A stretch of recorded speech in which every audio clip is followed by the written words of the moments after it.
Have you ever gazed into your child's eyes and felt a pulse of recognition? Something deeper than biology, as if this bond stretches beyond this life itself. Have you ever wondered, out of all the souls in existence, why this one? Why did they walk into my life, through me, into this world? According to the revered spiritual teacher Paramhansa Yogananda, nothing in the divine order is random, especially not the arrival of a child. He shared a truth that sounds simple, yet opens into vast spiritual depth. Your child is your karma. These 5 words are not a sentence of burden, but an invitation, a call to see parenting not as mere responsibility, but as a sacred exchange of souls. In this journey together, joy, pain, challenges, and love all become threads in a greater tapestry of meaning. Before we explore this bond, we must first untangle a common misunderstanding. In popular culture, karma is often reduced to a cosmic payback system, rewarding or punishing you for past deeds. But in Indian philosophy and in Yogananda's teaching, karma is not punishment. It is education. It is the law of cause and effect, where every thought, word, and action plants a seed, and each seed returns, not as judgment, but as experience. Karma is how the soul learns. Just as a student passes through subjects in school, the soul incarnates to learn through joy, through loss, through service, through love. Yogananda called it the law of justice which governs human destiny. It operates not to punish, but to teach. Every encounter, especially within the intimacy of family, arises not from chance, but from spiritual necessity. And parenthood, it is one of the soul's most profound classrooms. Yogananda taught that souls choose each other. The child in your life is not a random arrival. They are a soul you have met before, perhaps as a parent, a friend, a partner, or even as someone with whom there was pain left unresolved in a previous life. The roles may have shifted, but the connection remains. This is why some parents feel an unexplainable familiarity at birth, a sudden certainty that I have known you before. That sense is not imagination. It is memory surfacing. Every child arrives with a karmic purpose. Some come to bring lightness and joy. Others come to test your patience or to help you grow through challenge. Some are here to repay kindness, others to push you into courage. Whatever the form, their presence is intentional, woven by divine design. When you see your child not only as your offspring, but as a fellow traveler in a shared spiritual journey, your role shifts. It's no longer about control. It becomes about cooperation, humility, and service. Many parents believe they are the sole teachers, tasked with shaping the child entirely. This is only half the truth. Your child is also here to teach you. Yogananda reminded his students, you do not own your child. You are a guardian for a time. You are not writing their life story. You are a chapter within it. They have their own spiritual path. You may guide their first steps, but they must walk into their destiny themselves. In that process, they become mirrors. Their creativity, stubbornness, sensitivity, or even their defiance reflects parts of your own inner world. Sometimes they bring out wounds you didn't know existed. Other times, they reveal strengths you had forgotten. Either way, they awaken you. From this view, a child is both student and teacher, both gift and challenge, always sacred. But what happens when the relationship strains? When misunderstanding, resistance, or even pain enters the bond? From a spiritual perspective, such difficulties are rarely meaningless. They may signal a karmic knot, an unresolved pattern from other lifetimes rising again for healing. Perhaps a soul that once hurt you now returns to seek understanding. Or maybe you are given the chance to act differently, to rise where you once fell. Yogananda taught that karma transforms not through regret or blame, but through conscious, present action. When conflict arises, ask not, why is this happening to me? But what opportunity is this giving me to evolve? In anger, pause. In judgment, choose compassion. Every patient response, every moment of forgiveness becomes a sacred rewriting of karmic history.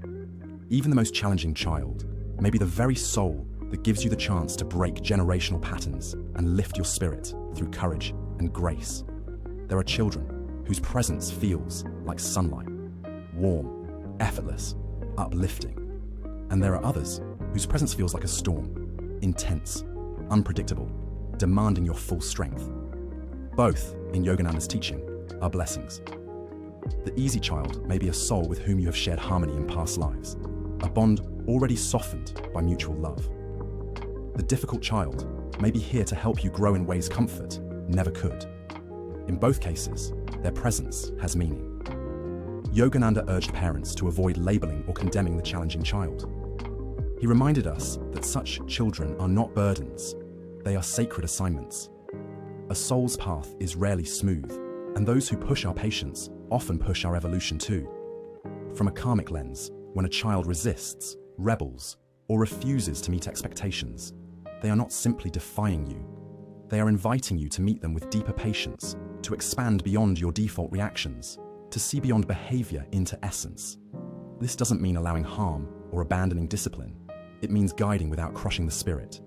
It means remembering that love, not control, is the soil in which the soul grows. One of Yogananda's most radical insights for parents was this: unconditional love is not a feeling, it is a discipline. Feelings shift with moods and circumstances. Discipline is what keeps the heart open, even when the mind is tired. In practice, this means listening even when you want to lecture. It means holding boundaries without withdrawing affection. It means letting go of the need to be right when connection matters more than victory. The karmic bond between parent and child is a bridge, not a chain. You are connected, but you are not meant to imprison each other with expectation.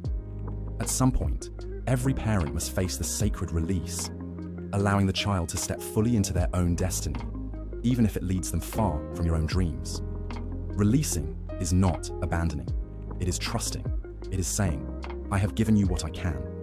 Now life will give you what you need. For some parents, this release comes with pride. For others, it comes with fear. And sometimes it comes with pain, especially if the relationship is marked by misunderstanding or distance. But Yogananda taught that love is never wasted. Even if your child does not respond in the way you hope, every act of kindness, patience, and sincerity leaves an imprint on the soul. That imprint may not blossom today, but it will in time.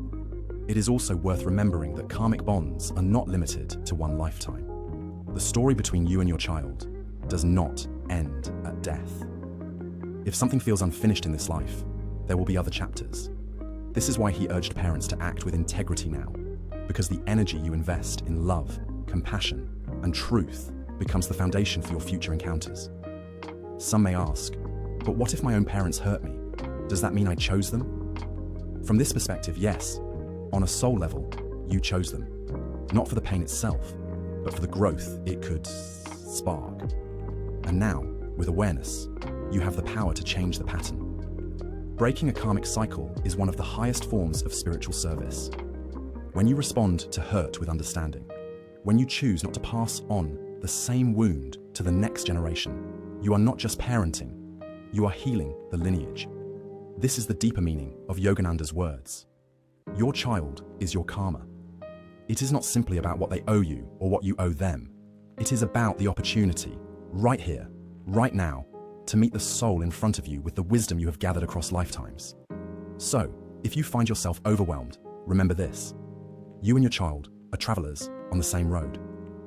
Sometimes you will walk side by side. Sometimes one will lead while the other follows. And sometimes you will walk apart, trusting that love will keep you connected beyond sight. Parenting, in this light, is not about shaping a life in your image. It is about tending the fire of another soul until it can carry its own flame into the world. And in doing so, you discover that you too are being shaped by patience, by humility, by love itself. When your child finally steps into their own light, you will see the truth of this journey, that both of you have been teachers, both of you have been students, and both of you are freer than when you began.